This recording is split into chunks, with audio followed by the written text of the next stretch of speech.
الشيطان الرجيم بسم الله الرحمن الرحيم فاسألوا أهل الذكر إن كنتم لا تعلمون قال النبي صلى الله عليه وسلم طلب العلم فريضة على كل مسلم ومسلمة صدق الله العلي العظيم وصدق رسوله النبي الكريم கண்ணியத்திற்கும் மரியாதைக்கும் உரிய இஸ்லாமிய பெரியவர்களே சகோதரர்களே,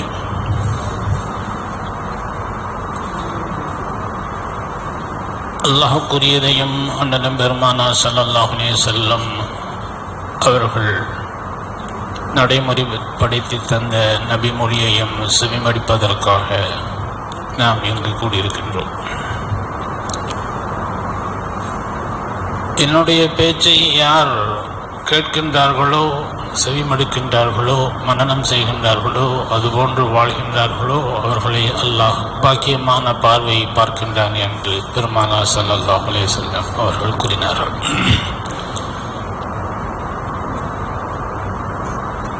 பொதுவாக என்று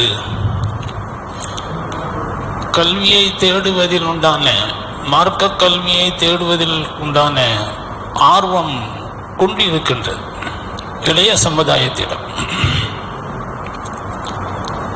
நலம் பெருமானார் ஸல்லல்லாஹு அலைஹி வஸல்லம் அவர்கள் உத்லுபுல் இல்ம வலவ் பிஸ்ஸீன், அதை நாம் தவறாக வழங்கி வைத்திருக்கின்றோம்.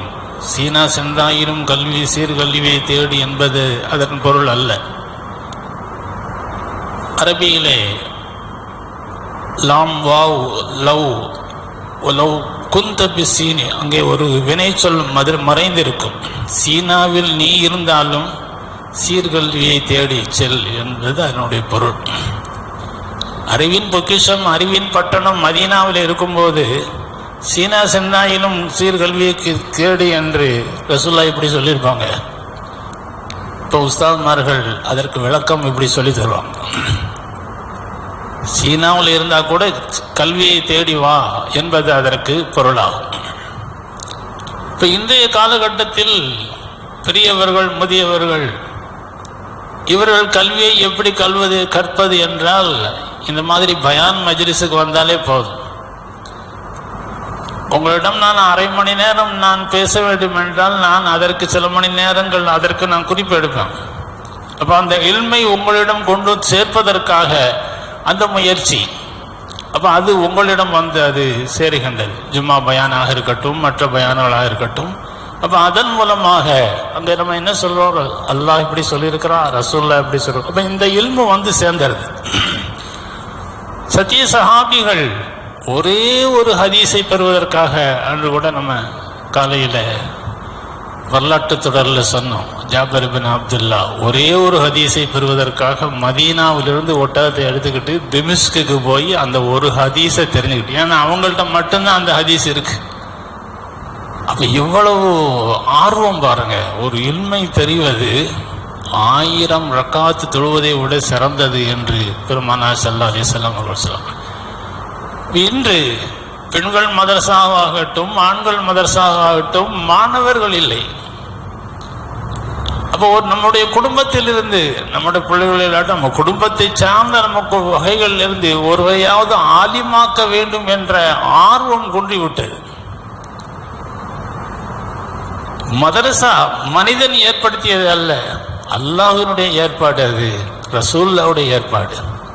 மக்காவிலே அவர்கள் அர்க்கம் ரலியல்லாஹு தஆலா வீட்டில் ஆரம்பித்து, மதீனாவிலே அஸ்ஹாபு சுஃபா என்ற திண்ணை தோழர்களிடமிருந்து ஆரம்பித்து அது வியாபித்து பெருகி உலகெங்கும் இந்த தீனை கொண்டு சேர்ப்பதற்காக சத்திய சஹாபிகள் இவ்வாறு பங்கெடுத்திருக்கின்றார்கள், அரும்பணி ஆற்றிருக்கின்றார்.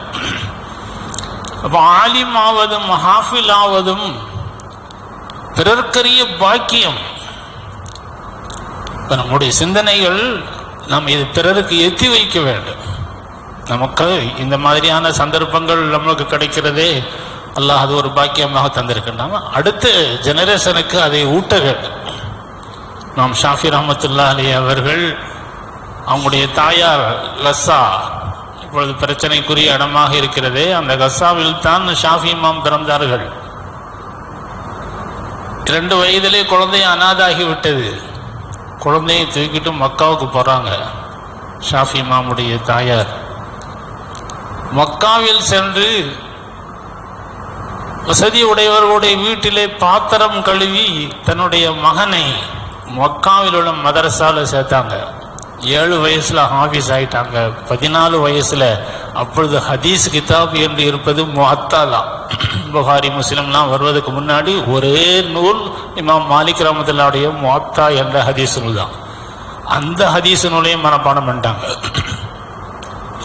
10 வருஷம் மக்காவில் கல்வி படித்து இன்று 7 வருஷம் ஓதணுமா, 10 வருஷம் ஓதணுமா, 6 வருஷத்துல சனது தர்றோம்னா அங்க கூட்டம் அதிகமாயிருது. இன்னும் குறைச்சு 3 வருஷம்னா இன்னும் அங்க கூட்டமாயிருது. இப்பொழுது ஆன்லைன்ல நாங்க ஆலிம் பட்டம் தர்றாங்கிறாங்க. கல்வி என்பது உஸ்தாதுமாரனுடைய நேரடி பார்வையோடு கனிவோடு அங்கு மண்டியிட்டு கேட்கக்கூடிய அந்த கல்விக்கு ஈடாக ஆன்லைன் கல்வி வராது. ஆன்லைன் கல்வி அதவே சொல்லி தராது. ஆன்லைன்ல நீங்க அம்மனமா இருந்து கூட படிக்கலாம். ஆனால் உஸ்தாதுமார்களிடம் நம்மளுடைய எல்லாத்தையும் நோக்குவாங்க. உங்களுடைய நகம் எப்படி இருக்கிறது, எப்படி நீங்கள் முடி வெட்டியிருக்கீங்க, உங்களுடைய உடை எப்படி இருக்கிறது, இதெல்லாம் சேர்ந்துதான் கல்வி. மல்லா அதபலகு ஃபலா இல்மலகு, யாருக்கு அதப் இல்லையோ அவர்களுக்கு கல்வி இல்லை. அப்போ எங்கிருந்து ஆன்லைன் கல்வி? மார்க்க கல்வி உயர்த்தப்படும் கியாமத்து நாளில். கியாமத்து நாளுடைய நெருக்கத்தில் கல்வி உயர்த்தப்படும் இருக்குது. என்ன கல்வி? அப்போ கியாமத்து நாள் நெருங்க சமைக்க தெரியாதா, கார் ஓட்ட தெரியாதா, பிளேட் ஓட்ட தெரியாதா? அப்போ எந்த கல்வி உயர்த்தப்படும்? மார்க்க கல்வி தான். எல்லா கல்வியும் இருக்கும். அப்போ அவைகளெல்லாம் கல்வி அல்ல, கலை. யூக அடிப்படையிலானது தான்.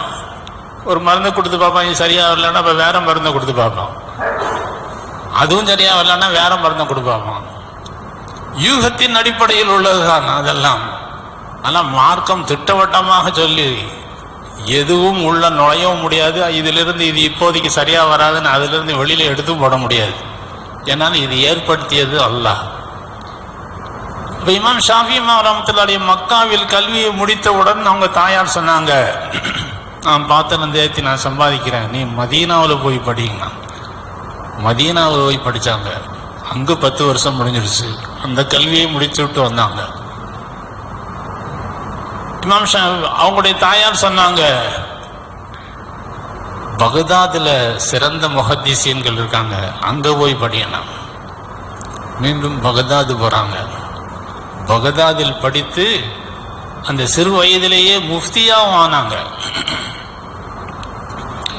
அங்க உள்ள கல்வியை கரைத்து குடித்து முஃப்தியாவும் ஆனாங்க. அந்த கல்வியை முடிச்சுட்டு வரும்போது யமன்ல சிறந்த முஹத்திஸீன்கள் அங்க போய் படிங்கிறாங்க. அவரை போன்றவர்கள் எல்லாம் குடும்பத்தோடு செட்டில் ஆயிட்டாங்க.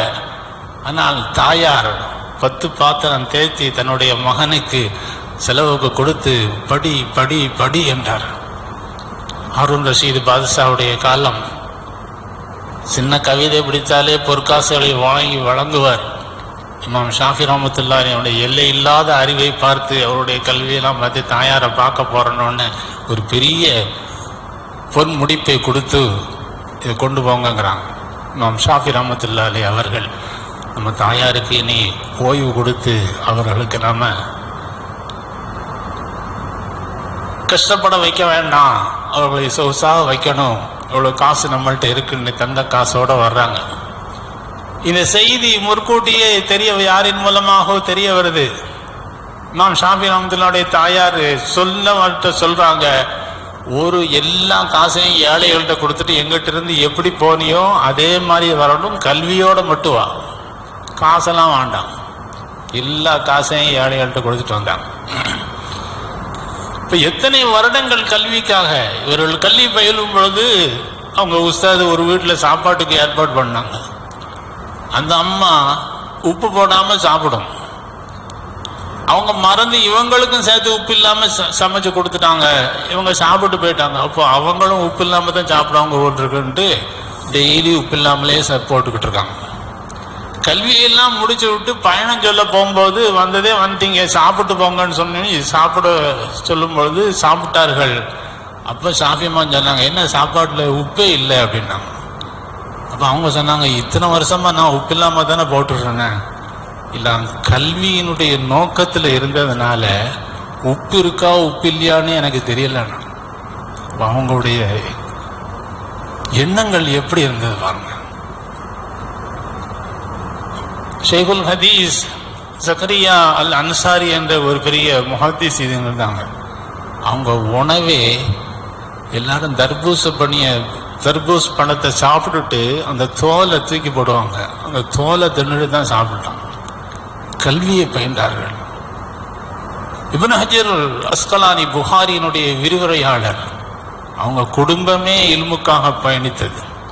அவங்க தாயார் அனஸ் காத்தூன் என்று பெயர். மிஸ்ரிலே அம்ருபின் ஆஸ் ஜாமியா அம்ருபின் ஆஸ் என்ற மஸ்ஜிதிலே ஒரு மேடை போட்டு திரை போடப்படும். அந்த திரைக்கு பின்னால் பல்லாயிரக்கணக்கான மாணவர்கள் இருப்பாங்க. இவங்க மனைவி பாடம் நடத்தும். ஒரு வருஷத்தில் அந்த புகாரியை முடித்து நிறைவு விழா நடக்கும். புகாரியை வாசித்து நிறைவு விழான்னு சொல்லி இன்னைக்கு தமிழ்நாட்டில் பல இடங்களில் காயல்பட்டினம், அதிராம்பட்டினம், கூத்தாநல்லூர் இந்த மாதிரி இடங்கள்லாம் புகாரியை வாசித்து நிறைவு செய்யக்கூடிய அந்த பழக்கம் அவங்க மூலமாக தான் ஏற்பட்டுச்சு. அவங்களுடைய மகளுடைய திருமணத்திற்கு சீராக 40 கழுதையில் கிதாபுகள் போச்சு. இப்போ கல்விக்கான தேடல் சில மதரசாக்கள்லாம் ஆள் இல்லாமல் வடநாட்டிலிருந்து ஆளை கொண்டு வர்றாங்க. கல்வி தேடல் தாகம் குறைந்து கொண்டே போகிறது.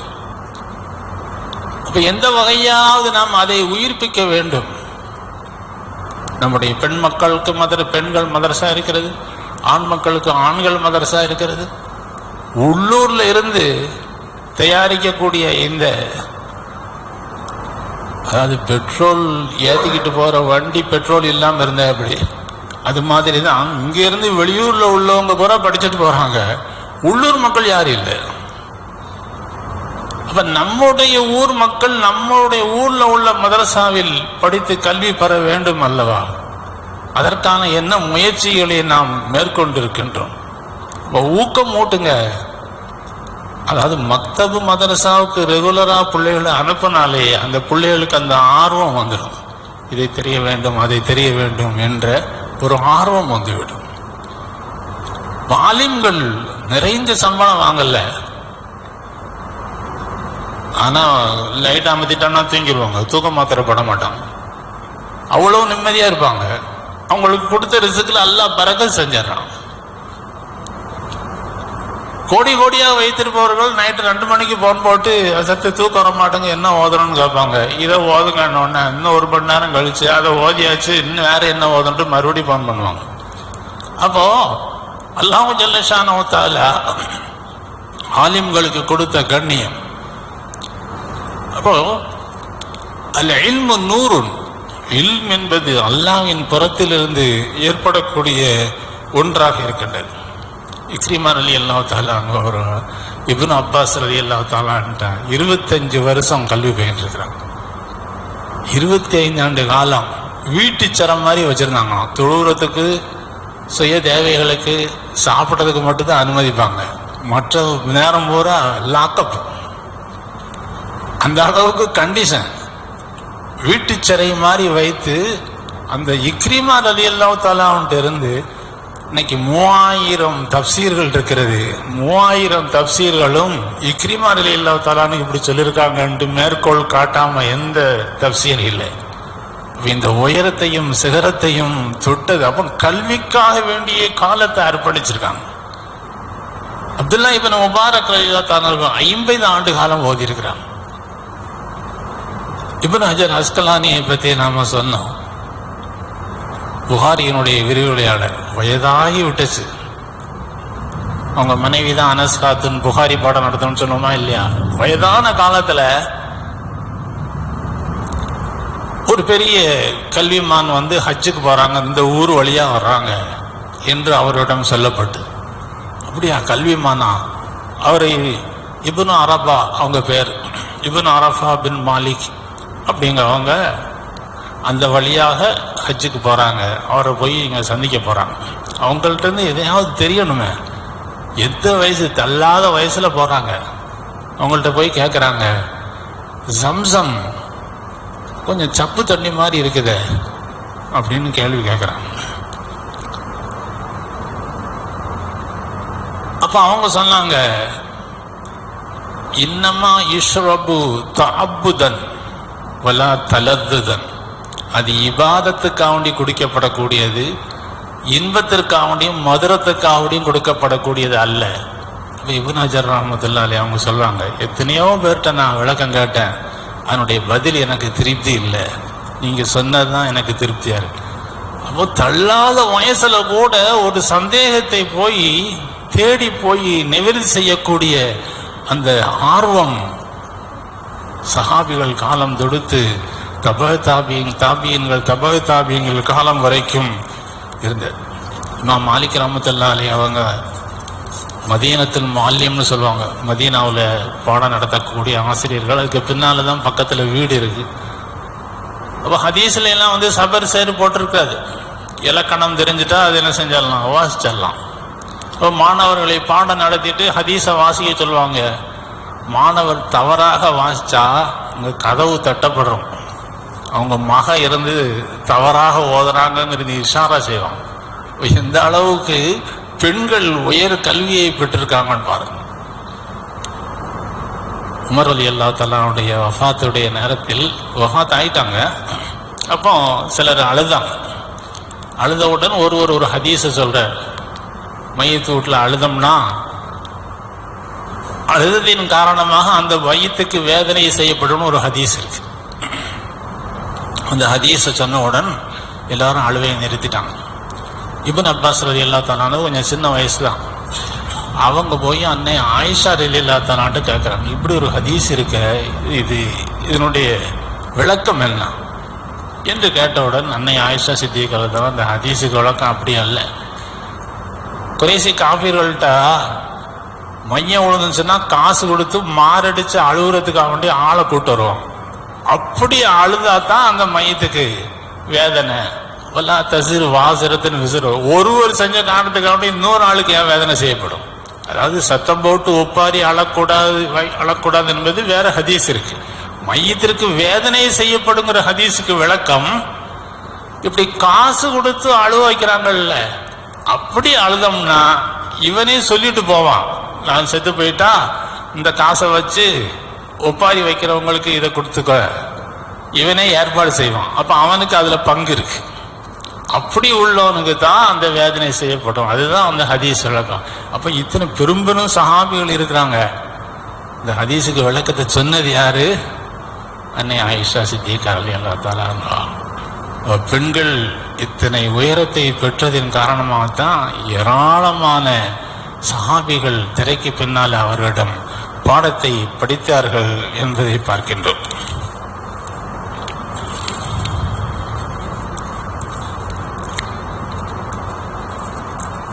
இமாம் ஷாஃபி ரஹ்மத்துல்லாஹி அலைஹி சின்ன வயசுலேயே அவங்க பாடம் நடத்த ஆரம்பிச்சிட்டாங்கிறதுக்கு ஒரு சான்று என்னன்னா, சின்ன வயசு உட்கார்ந்து இருக்கிறவங்க பூரா பழுத்த வயசு. அவங்க பூரா ஹதீஸ் பாடத்தை இமாம் ஷாஃபி இமாம்கிட்ட காட்டிக்கிட்டு இருக்காங்க. ஒரு குருவி பக்கத்துல வந்து நின்றுச்சு, உடனே தொப்பியை கலத்தி அந்த குருவியை மூடிட்டாங்க. குருவியை மூடிட்டு அதை பார்த்துக்கிட்டு இருக்காங்க. ஆயிரக்கணக்கான மாணவர்கள் உட்கார்ந்துக்கிட்டு இருக்காங்க. ஒரு நிமிஷம் அந்த குழந்தைத்தனம் வந்துடுச்சு. வரலாற்றில் இதை பதிவு செய்கிறாங்க. அதுக்கப்புறம் தான் இவங்க சுதாரிக்கிறாங்க, பார்க்குறாங்க எல்லா ஆலிம்களும் கிதாபை குறிச்சிட்டு உட்கார்ந்துட்டு இருக்காங்க, இவங்க குருவியோடு விளையாடிட்டு இருக்காங்க. அப்போ ஷாஃபி இமாம் சொல்கிறாங்க, அது சகீரு, சின்ன பையன் எப்போதும் சின்ன பையன் தான். உலவுக்கான இப்னு நபி, அது நபியினுடைய மகனாக இருந்தாலும் சின்ன பையன் தான் அப்படின்னு சொல்லி அவங்க சொன்னதை வைத்து என்ன தெரியுதுன்னா, அவ்வளவு பெரிய முஹத்தீஸீன்களுக்கு பாடம் நடத்தக்கூடியவராக அந்த இளம் வயதிலேயே இவர்கள் உருவாக்கி இருக்கின்றார்கள் என்றால் ஒவ்வொரு ஆலிமுக்கும் பின்னாலும் அவருடைய தாயினுடைய பிரார்த்தனை இருக்கிறது. எனவே ஆர்வத்தை தூண்டுங்க, குழந்தைகளை மதரசாக்களுக்கு அனுப்பி வைங்க. 1000 மாணவர்கள் வந்தாங்கன்னா அதில் ஒரு 10 பேராவது ஆலிமாகுவார்கள், ஹாஃபில் ஆவார்கள். ஹாஃபில் ஆகிறது சாதாரணமான விஷயமா? தேவ்பந்தியனுடைய முன்னால் உள்ள முதல்வர், மிகப்பெரும் முதர்ரிஸ் அவங்க. ஹஜ்ஜுக்கு அந்த காலத்தில் டூரு மாதிரி போவாங்க, ஜியாரத்து ஹஜ்ஜு. அப்போ கெய்ரோ யூனிவர்சிட்டிக்கு போயிருக்காங்க. அங்கு அரிய கிதாப் உங்களுக்கு கிடைச்சிருக்கு.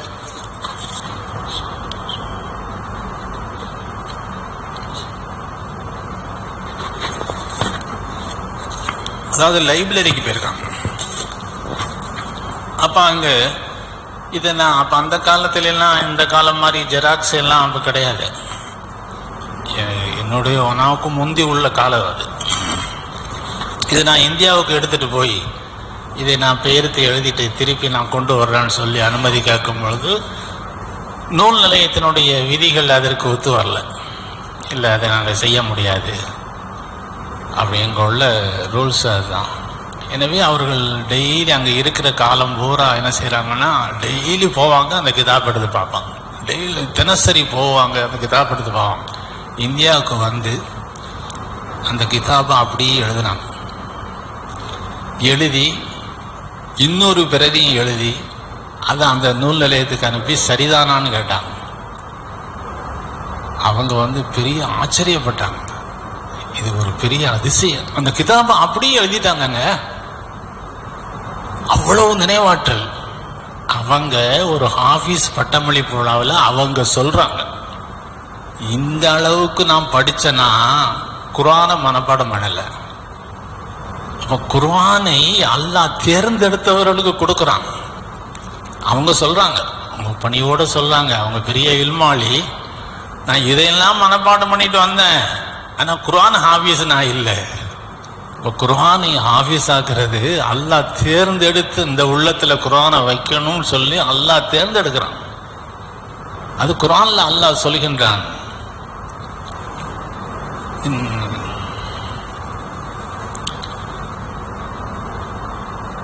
சூரத்துல் ஃபாத்திரில் ஒரு வசனத்தில் அல்லாஹ் சொல்கிறான், தேர்ந்தெடுத்தவர்களுக்கு நாம் இந்த வேதத்தை நாம் கொடுக்கிறோம். சலிச்சு பார்த்து இவங்களுக்கெல்லாம் அந்த குர்ஆனை கொடுக்கணும் என்று அல்லாஹ் கொடுக்கிறான். ஆக இப்போ இங்கே பெண்கள் மதரசாவில் படித்துக்கொண்டே, எங்கள் ஊரில் படித்துக்கொண்டே ஹாஃபீஸ் ஆகிடுறாங்க, படித்துக்கொண்டே ஆலிம் ஆகிடுறாங்க. அதற்கான முயற்சிகள் வேணும். ஒரு பெண் ஒரு தீனியத்தான் நம்ம வீட்டில் வந்துட்டாங்கன்னா பாரம்பரியமே பாக்கியமாக போயிடும். தவறாக ஒன்று நடக்கும் பொழுது அதை தடுத்து நிறுத்துவாங்க. அதெல்லாம் செய்யக்கூடாதுமா, அது தவறு, இந்த மார்க்கத்தில் இடம் இல்லை, இது மூட நம்பிக்கையானது என்று அவர்கள் சொல்வார்கள்.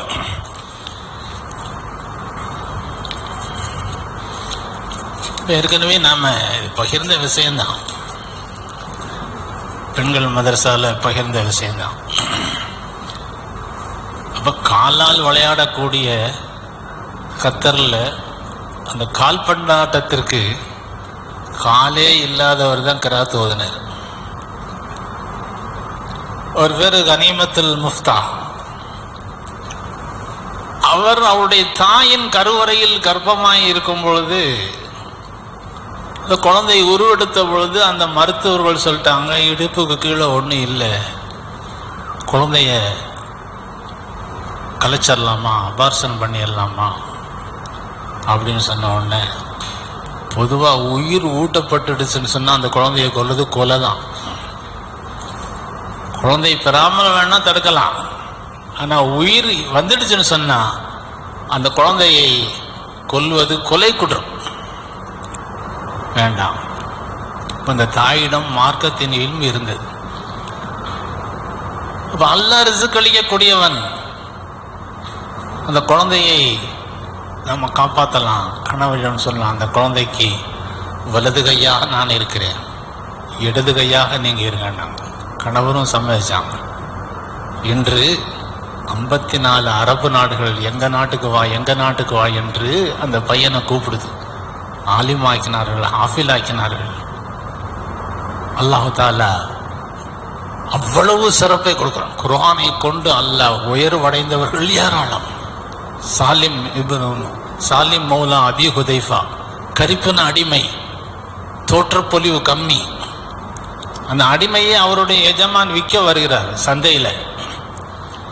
யாரும் வாங்க மாட்டேங்கிறாங்க. நின்று பார்த்துட்டு அந்த எஜமா, ஒன்னே நீனே விற்றுக்கொள்,